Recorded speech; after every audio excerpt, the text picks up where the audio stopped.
Hoje, a gente vai mergulhar em uma das doutrinas mais profundas e também mais controversas do cristianismo, a Eucaristia.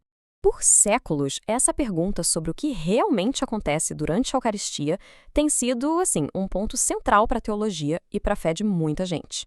Será que é só um ato simbólico, uma lembrança? Ou representa algo muito mais literal, a presença real de Cristo? Vamos investigar o que as fontes têm a nos dizer sobre isso.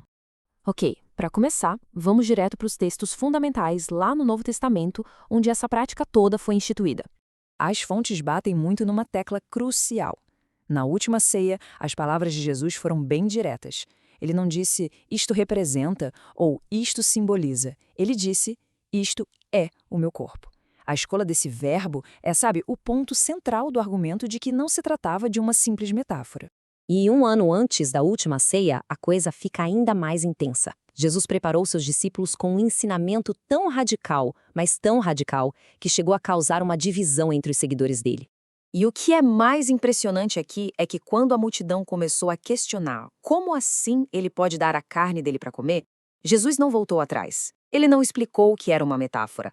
Pelo contrário, ele dobrou a aposta, reforçando o sentido literal da coisa. E a linguagem se torna ainda mais explícita. As fontes apontam que o texto original em grego muda para o verbo trogo.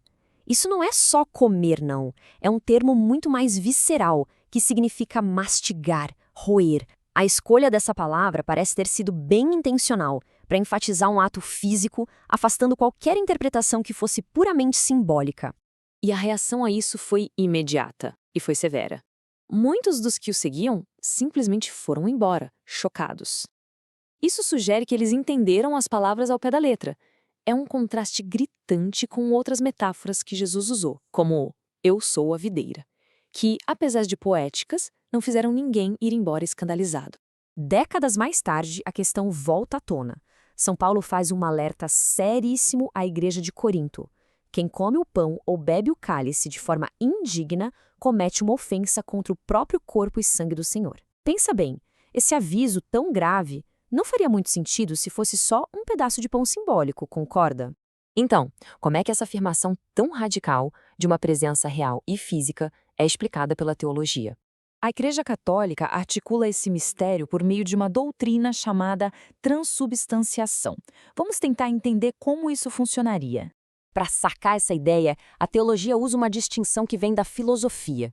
A diferença entre a substância de algo, que é o que aquilo realmente é na sua essência, e os seus acidentes, que é como aquilo parece ser para a gente. A cor, o gosto, a textura. Na Eucaristia, segundo essa doutrina, a substância do pão e do vinho se converte no corpo e sangue de Cristo.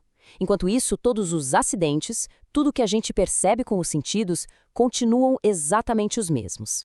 Ou seja, a mudança não é física nem química, ela é metafísica. É por isso que se alguém levasse uma hóstia consagrada para um laboratório, só encontraria as propriedades do pão. A transformação, segundo a fé, acontece num nível muito mais profundo da realidade, na própria essência da coisa. Mas peraí, essa doutrina toda foi uma invenção que veio muito tempo depois? Ou será que essa era a crença desde o comecinho? Vamos dar uma olhada no que os registros históricos dizem. O que a história mostra é que essa crença já estava bem estabelecida e era articulada logo nas primeiras gerações depois da morte de Cristo. Olha só isso, Santo Inácio de Antioquia, escrevendo lá por volta do ano 107, já ligava de forma bem clara a crença na presença real com a fé cristã considerada correta.